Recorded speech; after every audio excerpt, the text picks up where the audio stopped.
বকো উন্নয়ন খণ্ডৰ অন্তৰ্গত ৪১ নং দক্ষিণ পশ্চিম লুকি গাঁও পঞ্চায়ত গঠন ৰাজ্যৰ ঠায়ে ঠায়ে তুংগত উঠিছে পঞ্চায়ত গঠনৰ প্ৰক্ৰিয়া অলপতে কামৰূপ জিলাৰ বকো উন্নয়ন খণ্ডৰ অন্তৰ্গত ৪১ নং দক্ষিণ পশ্চিম লুকি গাঁও পঞ্চায়ত গঠন কৰা হয় কবিতা ৰাভাক সভানেত্ৰী হিচাপে আৰু অনামিকা খাকলৰিক উপসভানেত্ৰী হিচাপে লৈ গঠন কৰা হয় পঞ্চায়ত কমিটিখন কৰ্তৃত্বপ্ৰাপ্ত বিষয়াৰ জৰিয়তে গাঁও পঞ্চায়ত ৰাজহুৱা ভৱনত অনুষ্ঠিত সভাৰ জৰিয়তে নৱনিৰ্বাচিত পঞ্চায়ত প্ৰতিনিধিসকলক শপত বাক্য পাঠ কৰোৱাৰ পাছতে পঞ্চায়ত বিধি অনুসৰি সৰ্বসন্মতিক্ৰমে গঠন কৰা হয় পঞ্চায়তখন ইফালে বহু আশা প্ৰত্যাশা লৈ আমাক ৰাইজে নিৰ্বাচিত কৰি পঠিয়াইছে সেয়েহে অনাগত দিনত জাতি ধৰ্ম বৰ্ণ নিৰ্বিশেষে সৰ্বস্তৰৰ ৰাইজৰ স্বাৰ্থত বিভিন্ন উন্নয়নমূলক কাম কৰি যাব বুলি নৱনিৰ্বাচিত সভানেত্ৰী আৰু উপসভানেত্ৰী দুয়োৱে মন্তব্য আগবঢ়ায় আনহাতে কাৰ্যসূচীত পঞ্চায়তখনৰ প্ৰাক্তন প্ৰতিনিধিৰ লগতে যৌথ সংগ্ৰাম সমিতি দক্ষিণ পশ্চিম লুকি আঞ্চলিক ৰাভা ছাত্ৰ সন্থা আৰু বন্দাপাৰা আঞ্চলিক ৰাভা ছাত্ৰ সন্থা উপস্থিত থাকে বিভিন্ন অঞ্চলৰ লোক সভানেত্ৰী উপসভানেত্ৰী নিৰ্বাচিত হোৱাৰ পাছতেই আদৰণি জনালে যৌথ সংগ্ৰাম সমিতিৰ লগতে দক্ষিণ পশ্চিম লুকি আঞ্চলিক ৰাভা ছাত্ৰ সন্থা আৰু বন্দাপাৰা আঞ্চলিক ৰাভা ছাত্ৰ সন্থাই বকুৰ পৰা ধনমণি বেধি ৰিপৰ্টাৰ লাইভ অসম গাঁও পঞ্চায়তখনৰ নৱনিৰ্বাচিত সভানেত্ৰী হিচাপে নিৰ্বাচিত হৈছে আপুনি শুভেচ্ছা জ্ঞাপন কৰিছোঁ প্ৰথমে আপোনাৰ মনোভাৱ প্ৰকাশ কৰক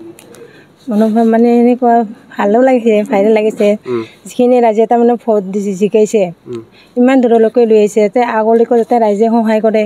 সহযোগিতা কৰে তাৰে কামনা কৰিছোঁ আপোনাৰ নামটো মোৰ নাম কবিতা ৰাভা ৭ নং ৱাৰ্ডৰ হয় আগন্তুক দিনত আপুনি কেনেদৰে কামসমূহ কৰি যাব আগন্তুক দিনটো তাৰমানে যিখিনি পাৰোঁ সেইখিনি সকলোৱে মিলি সঠিকভাৱে কৰিম গাঁও পঞ্চায়তখনৰ সুনাম গঢ়াৰ কাৰণে চেষ্টা ৰাখিম যিখিনি পাৰোঁ যিমান ৰাইজে আপোনাক আজি এই স্থান পোৱাৰ ক্ষেত্ৰত সহায় কৰিছে তেওঁলোকক আপুনি কেনেদৰে তেওঁলোককো ধন্যবাদ জনাইছোঁ তেওঁলোকে ইমান কষ্ট কৰিছে মোক সহায় কৰিছে ধন্যবাদ জনাইছোঁ আপুনি যে সভানেত্ৰী হ'লে আপুনি সভানেত্ৰী হোৱাৰ কথা ভাবিছিলে নাই ভবা নাছিলোঁ এতিয়া যি পদটো পাইছোঁ চলাই নিম সুচাৰুৰূপে যিমান পাৰোঁ মোৰ নাম অনামিকা খাকলাৰী ৱাৰ্ড মোৰ ৮ নং ৱাৰ্ড মই প্ৰথমতে ৱাৰ্ড মেম্বাৰ হিচাপে বিনা প্ৰতিনিধি জিতিছোঁ তাৰপাছত আজি উপসভাপতি হিচাপে পঞ্চায়তত আমাক সকলোকে মাতিছে মেম্বাৰবিলাককো মাতিছে ডাঙৰবিলাককো মাতিছে সকলোকে ইয়াতে বাছনি কৰিলে সভাপতি পালে কবিতা ৰাভা বাইদেউ তাৰপিছত মোক সকলোৱে মেম্বাৰবিলাকক ইয়াতে বাছনি কৰিলে মোক উপসভাপতি হিচাপে মোক বাছনি কৰিছে হৈ গৈছে এতিয়া শপত গ্ৰহণ হৈ গৈছে মই ভাবিছোঁ যিখিনি পাৰোঁ ৰাইজৰ কাম যিখিনি আমাৰ হাতত আহে আমি সেইখিনি কৰি যাবলৈ চেষ্টা কৰিম আগলৈকে সেইখিনি